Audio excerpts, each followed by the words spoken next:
and we begin this morning with a new documentary series shining a light on fatal police encounters. Encounters that have sparked numerous protests and calls for change around this country. The objective, the filmmakers say, is to spark a meaningful conversation. Now, the first episode focuses on the 2014 death of Eric Garner right here in New York. And we do want to warn you, you may find some of this video disturbing.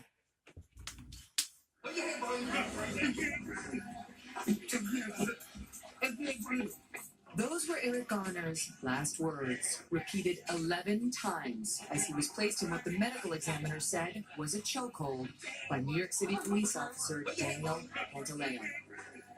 On July 17, 2014, police say they approached the 43-year-old on Staten Island for allegedly selling loose, untaxed cigarettes, a low-level crime. Garner denied the allegation and refused to be detained. I didn't sell anything. Later that day, Garner was pronounced dead at the hospital. Shocking eyewitness cell phone video of the incident went viral, and Garner's name became synonymous with a nationwide movement protesting police brutality and discrimination.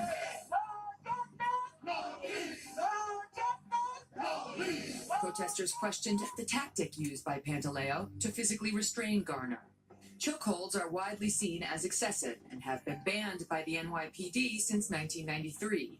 But the president of the NYPD Sergeants Union says the officer did not perform a chokehold. What Officer Pantaleo appeared to be trying to get to happen was a seatbelt maneuver. I was trained to do a chokehold. That was not a chokehold. The seatbelt maneuver is very similar, but does not block the carotid artery. The city medical examiner determined that Garner died from compression of the neck, which caused asphyxiation. In December of 2014, a grand jury declined to bring criminal charges against Officer Pantaleo, who said he never intended to harm Garner. The officer later issued an apology to the Garner family for Eric's death. Garner's wife told Today, "The time for condolence would have been when my husband was gasping for air, asking them to let him breathe." Two Sides looks at 4 high-profile cases from the perspective of both the victim's family and law enforcement. With me now in studio, Eric Garner's mom, Gwen Carr, along with Julius Tenen, who's the executive producer of Two Sides. Welcome to you both.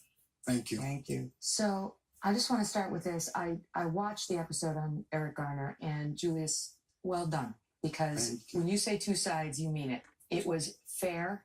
It gave both perspectives, and it really made you feel something. It made you understand the pain that you went through and how these kinds of cases can spin so quickly out of control. So let me ask you to first just tell us about Eric. Tell us about Eric and what kind of guy he was.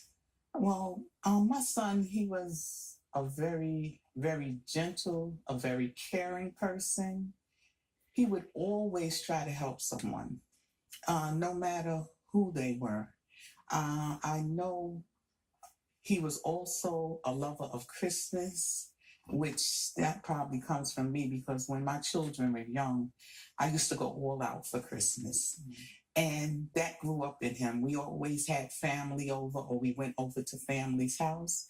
And it was just such a great time for me. So what the documentary sets up well, because those of us watching this from our posts didn't realize the history before we got to that moment.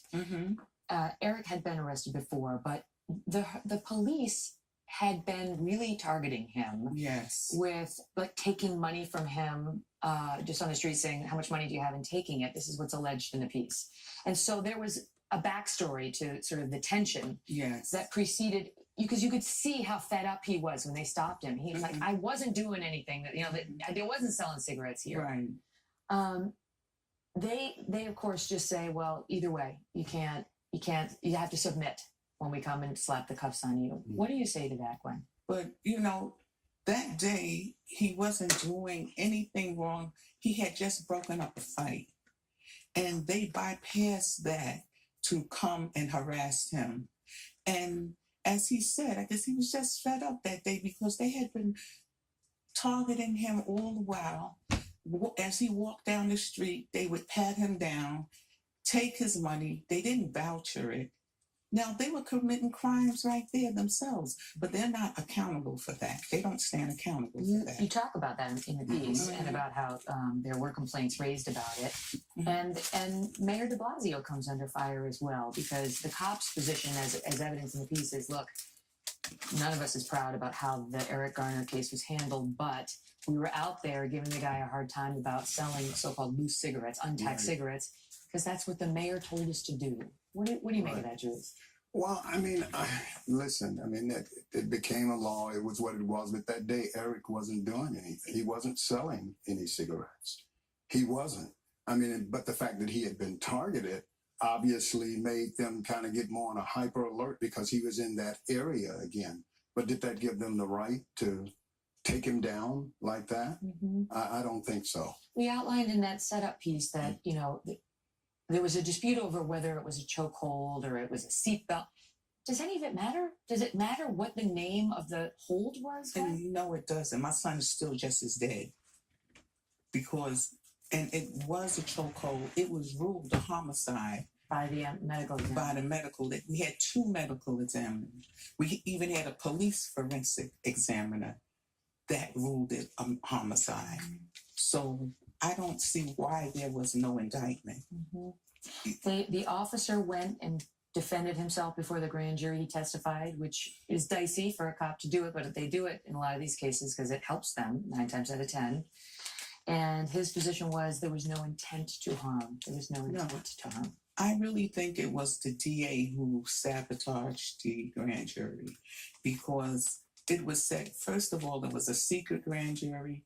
We had no idea when the grand jury was being held, when they convened.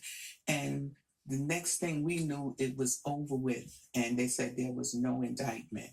And I know my brother-in-law, he went to he was asked to testify in front of the grand jury.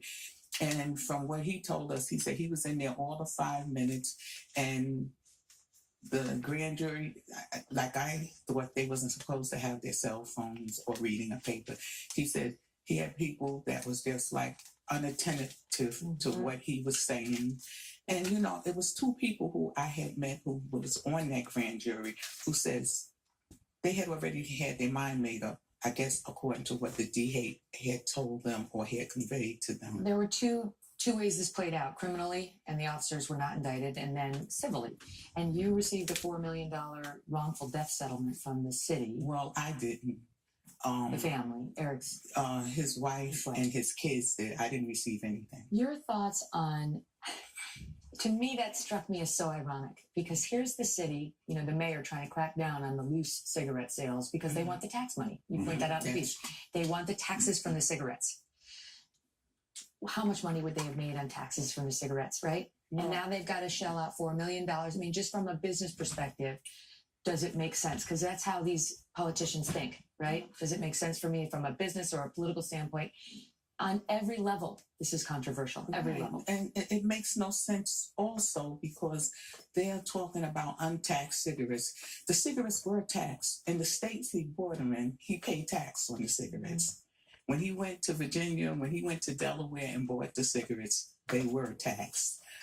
How are you doing now? Because I know that the episode was dedicated to the memory of Eric's daughter, Erica, who was an activist herself. She died in December of a heart attack. How are you coping, and how's the family coping with that? Well, I'm still in disbelief. For her to go at such an early age, I just think I'm going to wake up because it just doesn't seem real to me. It just doesn't.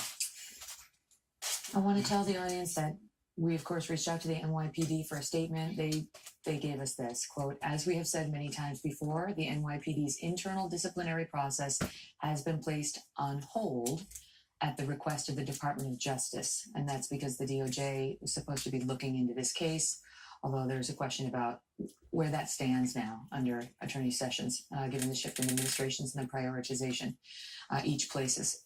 Coming up right after this break, just months after Eric Garner's death, a 12-year-old boy was shot dead, and another grieving family looking for answers, and the critical omission a 911 operator made in this case.